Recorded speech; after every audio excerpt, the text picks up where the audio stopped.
الحمدللہ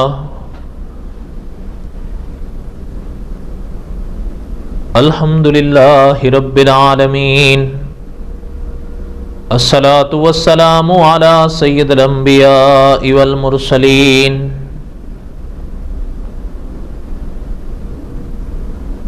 اما بعد اعوذ باللہ من الشیطان الرجیم، بسم اللہ الرحمن الرحیم۔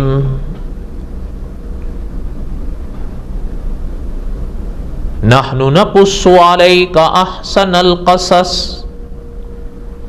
بما اوحینا الیک ھذا القرآن وَإِن كُنْتَ مِن قَبْلِهِ لَمِنَ الْغَافِلِينَ۔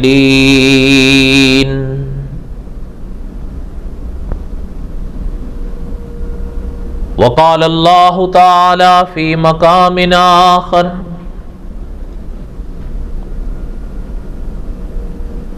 وَاذْكُرْ فِي الْكِتَابِ إِبْرَاهِيمَ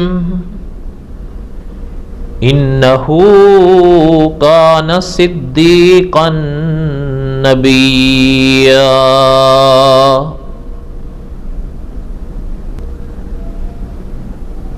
صدق اللہ العظیم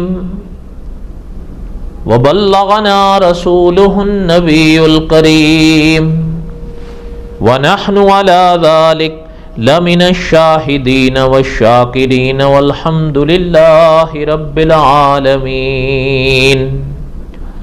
اللہم صلی علی محمد وعلی آل محمد کما صلیت علی ابراہیم وعلی آل ابراہیم انکا حمید مجید۔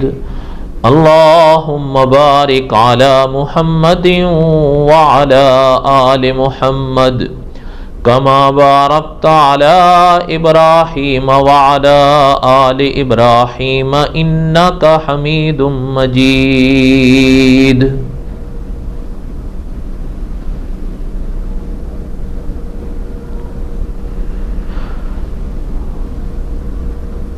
جمعہ کے بیانات میں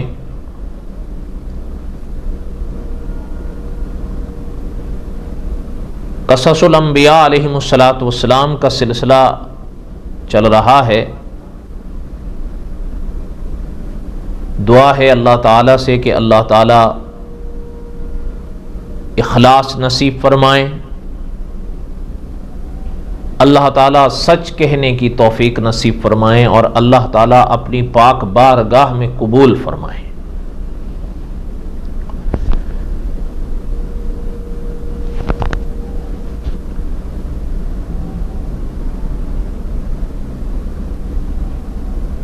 قصص الانبیاء علیہم السلام میں ہم حضرت ابراہیم علیہ السلام کے واقعات پڑھ رہے تھے۔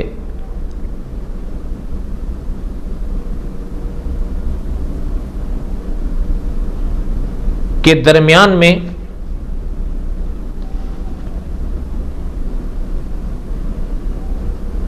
جمعہ آیا 9 ربیع الاول۔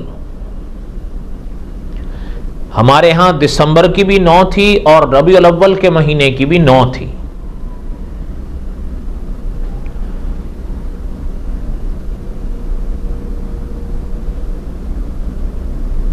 تو اس موقع پر میں نے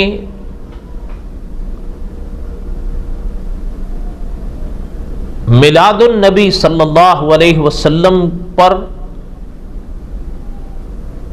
ایک بیان کیا تھا جس میں علماء اہل سنت کا عقیدہ پیش کیا تھا میلاد النبی صلی اللہ علیہ وسلم کے حوالے سے۔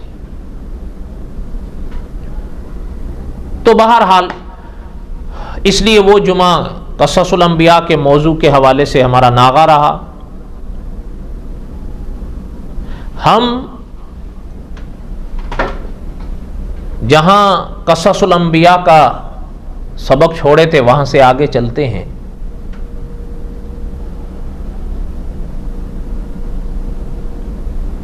حضرت اسماعیل علیہ السلام کے پاؤں سے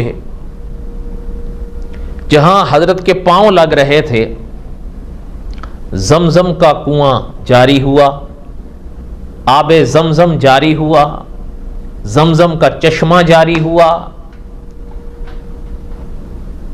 اس حوالے سے ہم نے کئی باتیں پڑھی۔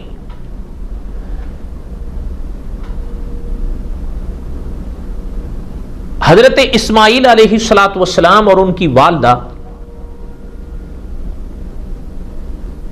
ان وادیوں میں رہ رہے تھے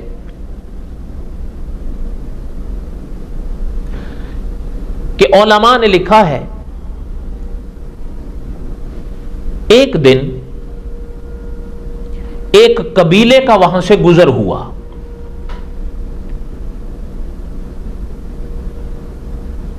اور بعض عبارات پڑھنے سے پتہ چلتا ہے غالباً کہ وہ لوگ ٹھکانے کی تلاش میں تھے کہ کہیں ٹھہر جائیں۔ چلتے چلتے جب ان کا گزر اس طرف سے ہوا، اور غالباً صاحب قصص الانبیاء نے لکھا ہے کہ حرم میں جہاں مسولہ کہلاتا ہے،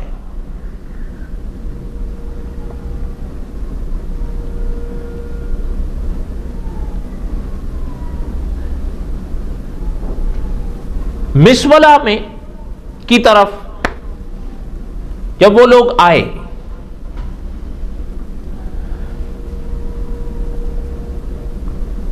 تو انہوں نے آ کر دیکھا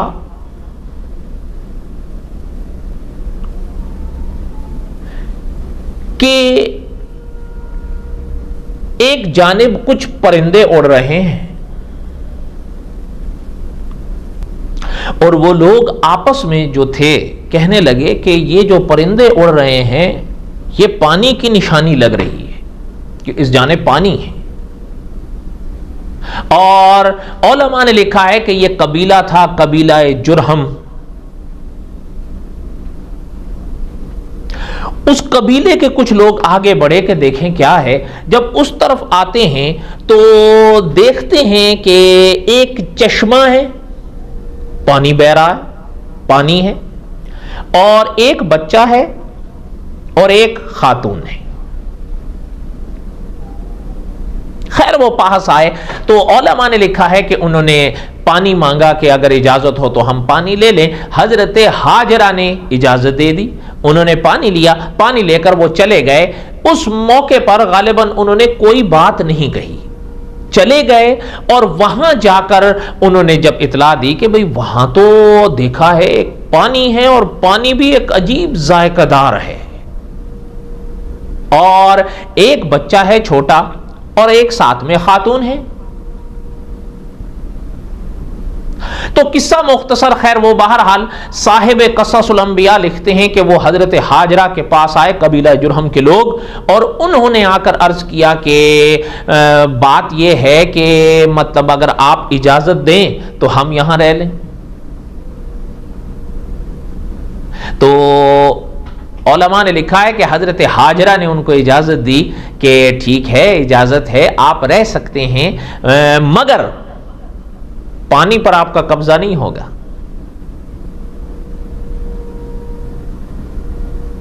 بلکہ کتابوں میں ملتا ہے کہ آپ صلی اللہ علیہ وسلم کا پاک فرمان ہے کہ حضرت ہاجرہ بھی چاہتی تھیں کہ کوئی رہیں،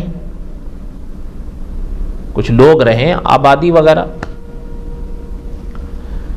لیکن حضرت ہاجرہ نے سنگ فرمایا کہ آپ رہ سکتے ہیں لیکن پانی پر آپ کا قبضہ نہیں ہوگا۔ تو خیر قبیلہ جرہم کے وہ حضرات کہنے لگے کہ بس ہمیں تو رہنا ہے۔ اب وہاں سے حرم میں آبادی ہونا شروع ہوئی، لوگ رہنے لگے، اور حضرت اسماعیل علیہ السلام اس ماحول میں پلنے لگے۔ یہ دن چل رہے تھے، حضرت اسماعیل کا بچپن تھا۔ علماء نے لکھا ہے کہ حضرت ابراہیم علیہ السلام حضرت اسماعیل سے، حضرت اسماعیل کی والدہ سے یعنی اپنی اہلیہ سے ملنے کے لیے حرم تشریف لانے لگے۔ تو علماء نے لکھا ہے کہ چونکہ حضرت ابراہیم علیہ السلام تو دور تھے اور یہ حضرات مکہ مکرمہ حرم میں تھے، تو درمیان کا جو اتنا فاصلہ تھا لمبا چوڑا، تو علماء نے لکھا ہے کہ اللہ تعالیٰ کی عنایت سے وہ حضرت ابراہیم علیہ السلام کے لیے سکڑ جاتا تھا، فاصلہ زمین لپیٹ دی جاتی تھی، اور علماء اہل سنت نے اس کو حضرت ابراہیم کا معجزہ قرار دیا ہے۔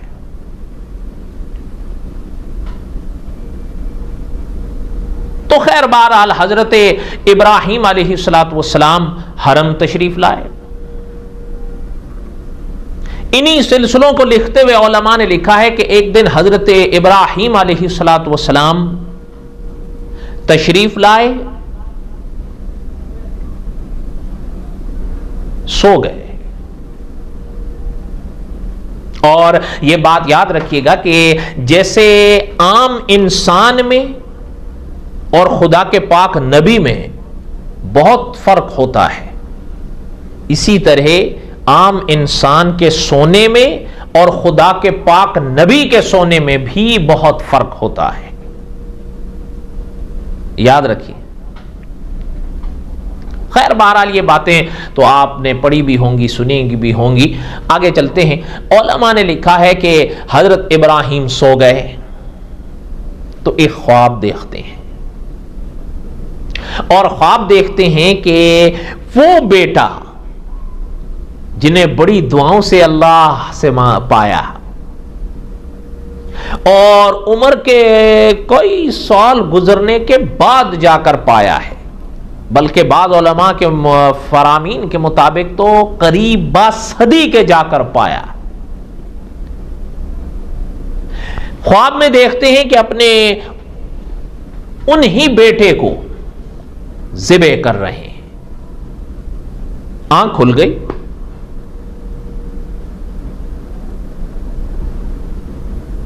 کوئی بات ارشاد نہیں فرمائی۔ علماء مفسرین کے لکھنے سے، علماء کے دروس پڑھنے سے، یا سیرت انبیاء علیہ السلام پر جو کتابیں لکھی گئی ان کو پڑھنے سے پتہ چلتا ہے پہلی مرتبہ جب خواب دیکھا تو کوئی بات نہیں ارشاد فرمائی۔ پھر دوسرا مرحلہ آیا، پھر سو گئے، پھر وہی خواب دیکھتے ہیں۔ قصہ مختصر یہ کہ تیسری مرتبہ پھر اپنے مقام پر سوئے اور پھر یہی خواب دیکھا۔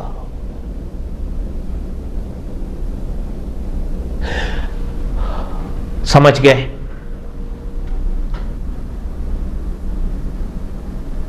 علماء مفسرین نے لکھا ہے، صاحب ہدایت کے چراغ لکھتے ہیں کہ اٹھے تو اپنے بیٹے حضرت اسماعیل علیہ السلام کے پاس تشریف لائے، چونکہ خواب کے اندر جو عمل دکھایا گیا تھا اس کا تعلق فقط حضرت ابراہیم علیہ السلام کے ساتھ ہی نہیں تھا، اس عمل کا تعلق جہاں حضرت ابراہیم سے تھا وہاں حضرت اسماعیل سے بھی تھا، کیونکہ حضرت ابراہیم نے ذبح کرنا تھا اور حضرت اسماعیل علیہ السلام پر اس عمل نے ہونا تھا، جہاں تک میرے اللہ کو منظور تھا۔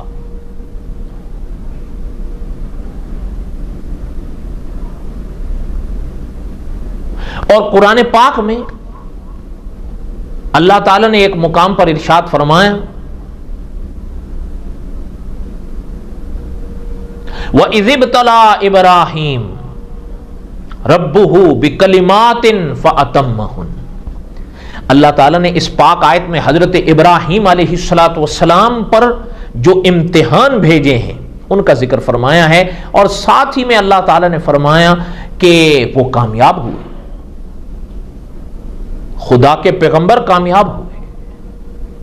علماء نے لکھا ہے کہ امتحانات تو حضرت پر کئی آئے، لیکن ان امتحانات میں 3 بڑے امتحان آئے ہیں، کہ وہ ان امتحانوں میں بھی 3 بڑے امتحان تھے، اور ان تینوں میں سے ایک یہ تھا جس کا خواب دیکھ رہے تھے۔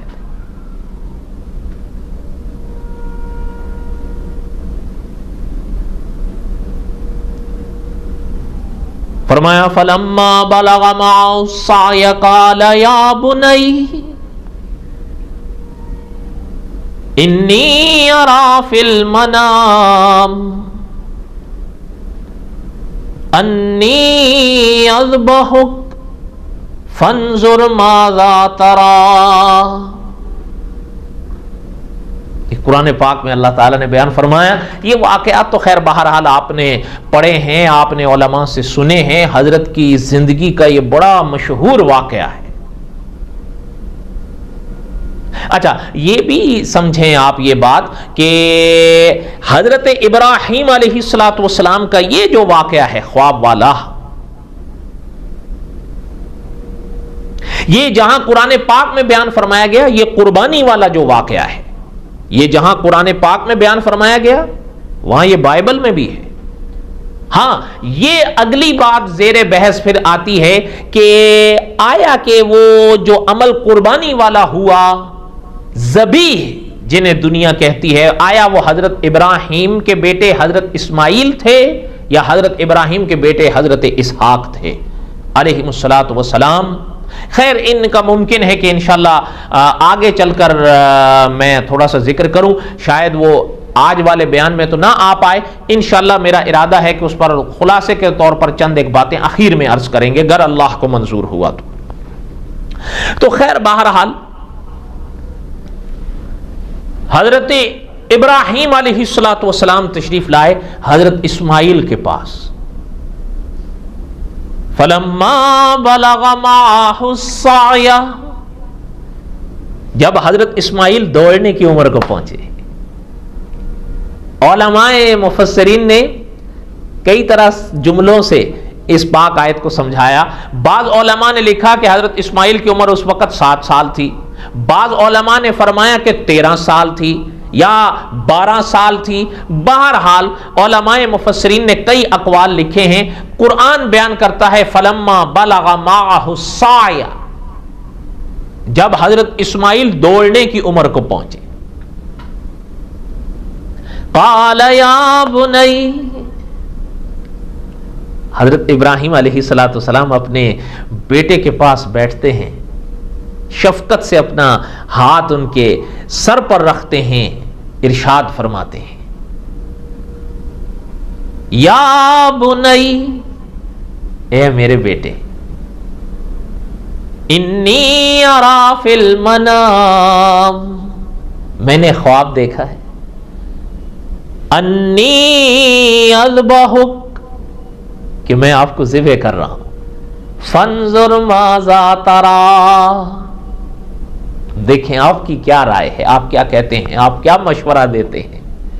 چونکہ میں نے پہلے عرض کیا نا, علماء نے لکھا ہے کہ اس عمل کا تعلق فقط حضرت ابراہیم سے نہیں حضرت اسماعیل سے بھی تھا, اس لیے بطور مشورے کے, بطور ایک بات کے حضرت اسماعیل علیہ السلام کے آگے بھی حضرت نے یہ بات رکھی. اب یہاں تک حضرت ابراہیم علیہ السلام نے بات ارشاد فرمائی. اب آگے قرآن پاک نے حضرت اسماعیل علیہ السلام کا جواب بیان فرمایا. قال یا ابت افعل ما تؤمر ستجدنی ان شاء اللہ من الصابرین. یہ فیضان مکتب تھا یا کہ نبوت کی کرامت تھی, سکھائے کس نے اسماعیل کو آداب فرزندی. حضرت اسماعیل علیہ السلام نے اپنے والد محترم کی بات سن کر جو جواب دیا, حقیقت ہے آپ بھی یہ بات سمجھ سکتے ہیں کہ حضرت اسماعیل اس بات کو خوب سمجھتے تھے کہ میرے والد محترم خدا کے نبی ہیں, ان کو خواب وہی ہوتا ہے, اس لیے کہ انبیاء کا خواب وہی ہوتا ہے. پیغمبروں کے, خدا کے پیغمبروں کے خواب ایسے نہیں ہوتے جیسے ہمارے اور آپ کے خواب ہوتے ہیں. ان کی تو اپنی ایک شان ہے, اپنا ایک مقام ہے, اور یہ اس راز کو حضرت اسماعیل, اس بات کو حضرت اسماعیل خوب سمجھتے تھے. فرمایا ابا آپ کر ڈالیے ما تؤمر، جو آپ کو حکم دیا، ستجدنی انشاء اللہ من الصابرین، جہاں تک میری بات ہے میرے اللہ نے چاہا تو آپ مجھے صبر کرنے والا پائیں گے۔ غالباً مولانا ادریس کاندلوی رحمۃ اللہ علیہ نے لکھا ہے کہ ذرا پیغمبر کی عاجزی دیکھیں، پیغمبر تو پیغمبر ہوتے ہیں۔ تو بہرحال حضرت اسماعیل علیہ السلام نے جواب ارشاد فرمایا، اور علماء نے لکھا ہے کہ حضرت خلیل علیہ السلام حضرت اسماعیل کو لے کر اب چلتے ہیں، بلکہ بعض علماء نے فرمایا ہے کہ ایک رسی بھی لیتے ہیں اور ایک چھری لیتے ہیں اور چلتے ہیں اس وادی کی طرف جسے دنیا وادی مینا کہتی ہے۔ چلتے ہیں باپ اور بیٹے، اور چلتے چلتے آگے جب بڑھتے ہیں نا تو علماء نے لکھا ہے کہ راستے میں شیطان آ گئے۔ یہ واقعات آپ نے بھی پڑھ رکھے ہیں، علماء سے سن رکھے ہیں، اور جن لوگوں نے حرم دیکھا ہے اور اللہ کی عنایت سے حج ادا کیا ہے، انہوں نے جب حج کیا تو حج کے اعمال میں انہوں نے یہ دیکھا ہے کہ جمرات کی رمی کرنی ہوتی ہے، اور کی علماء نے لکھا ہے اس کی تاریخ میں کہ یہ وہی مرحلہ تھا جب حضرت ابراہیم علیہ السلام حضرت اسماعیل علیہ السلام کو لے کر جا رہے تھے۔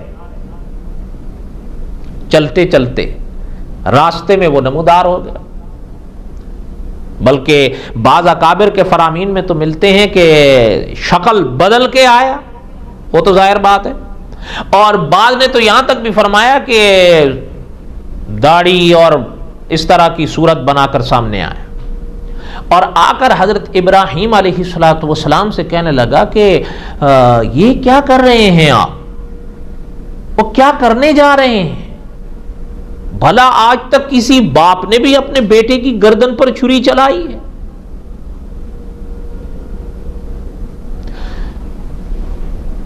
اکابر نے فرمایا جب حضرت ابراہیم علیہ السلام نے اس کے جملے سنے تو حضرت ابراہیم علیہ السلام نے ارشاد فرمایا معلوم ہوتا ہے شیطان ہو۔ پتھر اٹھائے، اور بعض اکابر کے فرامین میں ملتا ہے، اور غالباً صاحب ہدایت کے چراغ بھی لکھتے ہیں 7 پتھر اٹھائے اس کو دے مارے، ہٹ گیا وہاں سے، پھر آیا، علماء نے فرمایا پھر آیا، پتھر کھائے پھر آیا، پتھر کھائے پھر آیا، اور علماء نے لکھا ہے کہ حج کے اعمال میں جمرات کی رمی اس واقعے کی یاد ہے، اور یہ بھی علماء کے فرامین میں ملتا ہے حدیث شریف کی روشنی میں کہ آج اگرچہ وہ وہاں کھڑا ہوا تو نہیں، پتھر حاجی اس ستون کو مارتے ہیں، لیکن حدیث کی روشنی سے پتہ چلتا ہے کہ وہ لا کر لگتا اسی کو ہی ہے۔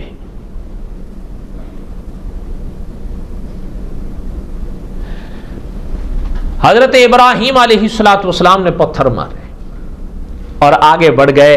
حضرت ابراہیم علیہ السلام بھی اپنے بیٹے کو لے کر آگے بڑھے، حضرت اسماعیل علیہ السلام اپنے والد محترم کے ساتھ آگے بڑھے، اور وہ مقام آیا جہاں اب حضرت ابراہیم علیہ السلام نے یہ عمل کرنا تھا جس کا خواب دیکھا تھا کہ میں اپنے بیٹے کو ذبح کر رہا ہوں، اب اس عمل کی ابتدا کرنی تھی۔ دعا کریں کہ اللہ تعالی ہمارے ہم سب کے حامی و ناصر ہوں، اللہ تعالیٰ امت کے حالات پر رحم فرمائیں۔ دنیا میں جو کچھ ہو رہا ہے دعا کریں کہ اللہ تعالیٰ حفاظت فرمائیں، اللہ تعالیٰ مظلوموں کی مدد فرمائیں، اللہ تعالیٰ رحم فرمائیں۔ دعا کریں اللہ تعالیٰ ظالموں کو ہدایت نصیب فرمائیں۔ بس دعا کریں اللہ تعالی ہم سب کو عقیدے کی اعمال کی اصلاح نصیب فرمائیں۔ انشاءاللہ یہ سلسلہ چلتا رہے گا، خدا رب العالمین نے چاہا تو بقیہ تک قصہ حضرت ابراہیم علیہ السلام آگے بیان کریں گے۔ وما علینا الا البلاغ المبین۔